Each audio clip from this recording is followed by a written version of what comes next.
Hola, ¿qué tal? Buenas tardes. En el siguiente video les vamos a explicar el tema de secuencias didácticas, metodología general de aprendizaje y de evaluación. Mi equipo está conformado por Naidel Incitlali, Andrés Palma, Alan Uriel Gregorio Marcial, Iván Rebollo Luciano, Jesús Emanuel Pedraza Rodríguez y su servidor Luis Eduardo Pérez Solís. El primer subtema que veremos es el de la comprensión del formato para planear secuencias didácticas desde un enfoque socioformativo. En primer lugar, es importante mencionar que el enfoque socioformativo de la planeación debe generar cambios en el proceso de mediación del aprendizaje de los estudiantes desde una perspectiva de la formación humana integral, un proyecto ético de vida, el contexto y el proceso metacognitivo. Debemos recordar que no es necesario que la planeación se siga tal como está formulada, sino que es posible que se adapten en los aspectos que se estimen necesarios en la práctica educativa, de acuerdo con una determinada estructura curricular o modelo educativo, buscando la coherencia con el modelo de competencias. Esto significa entonces que pueden modificarse apartados y agregarse o quitarse componentes. Como parte central del tema, se presentan varias propuestas para elaborar la planeación, mismas que fueron expuestas mediante tablas. Se especificó que son adaptables a cada situación educativa y a las necesidades de los docentes.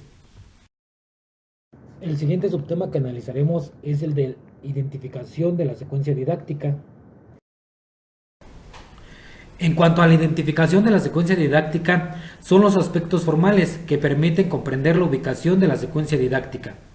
En la identificación se describen por lo general los aspectos siguientes: nombre de la asignatura o módulo, nombre del docente o docentes, grupo o grupos a los que se dirige, fechas de la secuencia didáctica, bloque o bloques, temas o subtemas, unidades.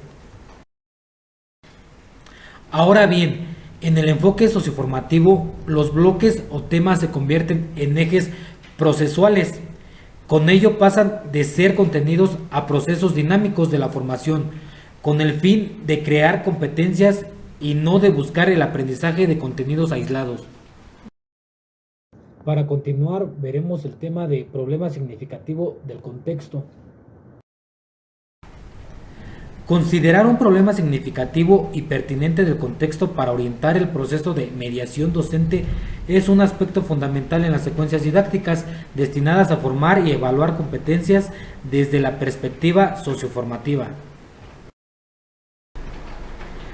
El problema que se va a plantear debe de ser un problema real que se ha dado, se da o se podría dar en un contexto personal, familiar, comunitario, social, político, deportivo, recreativo, artístico, cultural, ambiental, ecológico, etc. Generalmente debemos tratar de que los problemas sean abiertos, propuestos entre los estudiantes y el profesor, pues los cerrados propuestos por el profesor podrían no ser relevantes, puesto que el modelo de competencias y logro de formación se llevan a cabo abordando problemas reales, con sentido, significado y reto. Una competencia se trata de una actuación integral para identificar, interpretar, argumentar y resolver determinados problemas del contexto. Recordemos ahora los niveles de participación en la formulación del problema.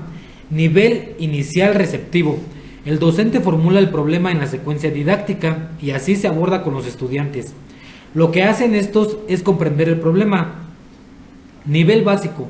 El docente formula el problema en la secuencia didáctica y los estudiantes pueden hacer alguna mejora o adaptación en su planteamiento. Nivel autónomo. El docente plantea en forma general un problema en la secuencia didáctica y los estudiantes lo concretan a partir del análisis, indagación, etc. Nivel estratégico. El docente formula un problema muy general o un área problema global y los estudiantes identifican el o los problemas concretos que se abordarán en el proceso de formación y evaluación. Este es el máximo nivel de participación.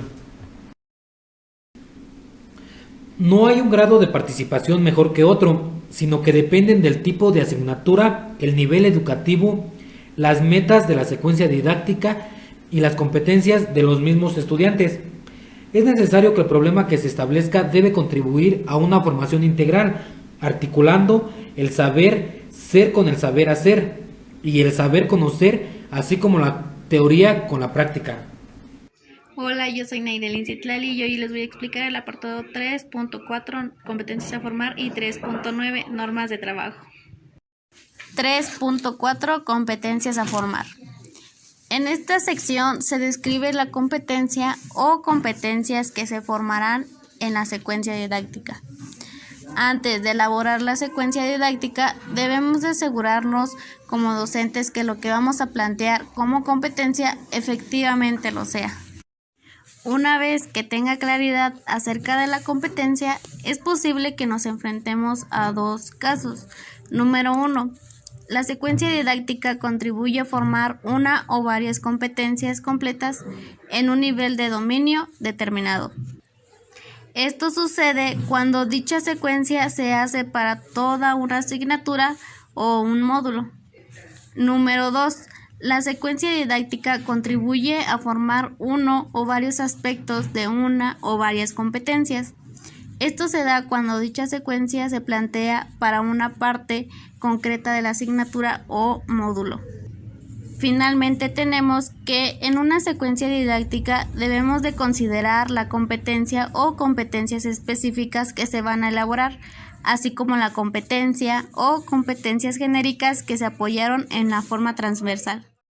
Mi nombre es Iván Rebollo Luciano y voy a presentarles el tema 3.5 que lleva por nombre actividades concatenadas y 3.6 evaluación mediante matrices rúbricas. Actividades concatenadas. Aquí principalmente se busca que las actividades estén organizadas por momentos, para lo cual hay varias opciones de acuerdo al proceso. A. Entrada o inicio, desarrollo, terminación, salida, cierre o conclusiones. De acuerdo con un enfoque más de proyecto, está el diagnóstico, la planeación, la ejecución y la socialización. Evaluación mediante matrices rúbricas. La evaluación de las competencias se propone como un proceso continuo que hace a medida que se llevan a cabo las actividades de aprendizaje. Competencias, criterios, evidencias y ponderación. En cada una de las actividades se indica la competencia o competencias que se pretenden contribuir a formar, y en cada competencia se establece el criterio o los criterios que tienen como referencia, así como la evidencia o evidencias para su evaluación. Niveles de dominio. Para cada criterio y evidencia se formulan indicadores por niveles de dominio, con el fin de medir con claridad los niveles de logro de los estudiantes a medida que se vayan realizando las actividades de aprendizaje. Recomendaciones para la evaluación. Se hacen recomendaciones generales sobre cómo evaluar a los estudiantes, anotando, por ejemplo, cuándo han de realizarse la evaluación, atendiendo a los actores participantes, autoevaluación, coevaluación y heteroevaluación, indicándose el tipo de evaluación según su funcionalidad formativa o sumativa, atendiendo al tiempo inicial o el diagnóstico y final, o decidiendo cuál será la intencionalidad, promoción, acreditación académica, certificación o mejora de los procesos. Hola, ¿qué tal compañeros? Mi nombre es Anuel y voy a explicar algunos de los subtemas de la secuencia didáctica del libro que nos tocó explicar. Pues el primer subtema es el 3.7, que son procesos metacognitivos. En el desarrollo de este subtema se entiende sobre el proceso metacognitivo, que consiste en orientar a los estudiantes para que reflexionen sobre su desempeño y se autorregulen. Pues esto nos quiere decir que mejoren dentro de los recursos personales disponibles.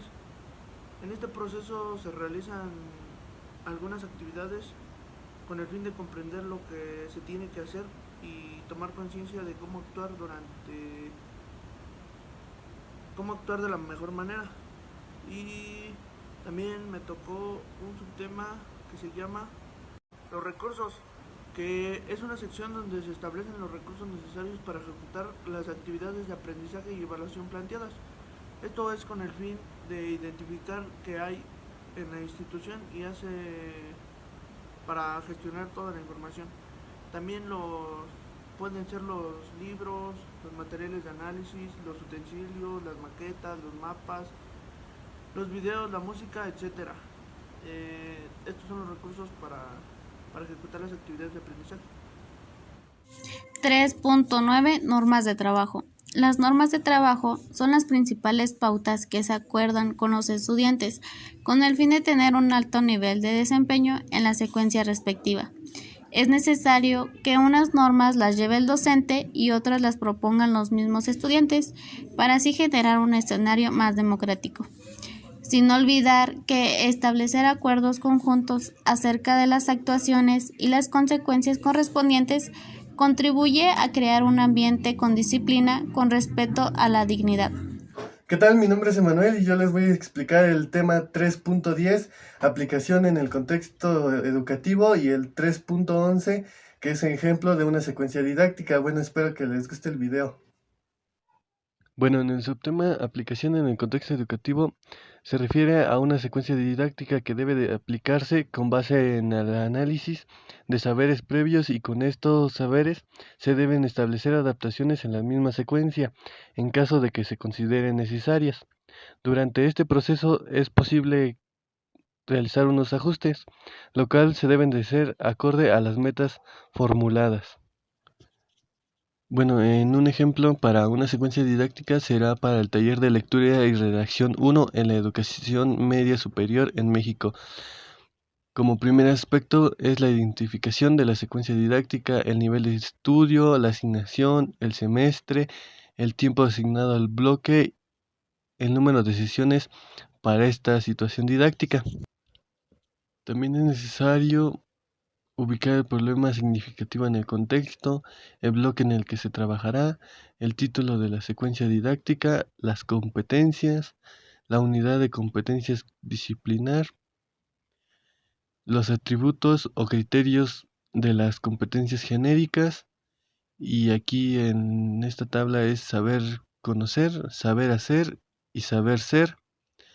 Bueno, aquí en este apartado aparecen los recursos que se implementó para hacer esta secuencia didáctica, y posteriormente las actividades que el docente va a emplear, y al final el tipo de evaluación que implementará el maestro.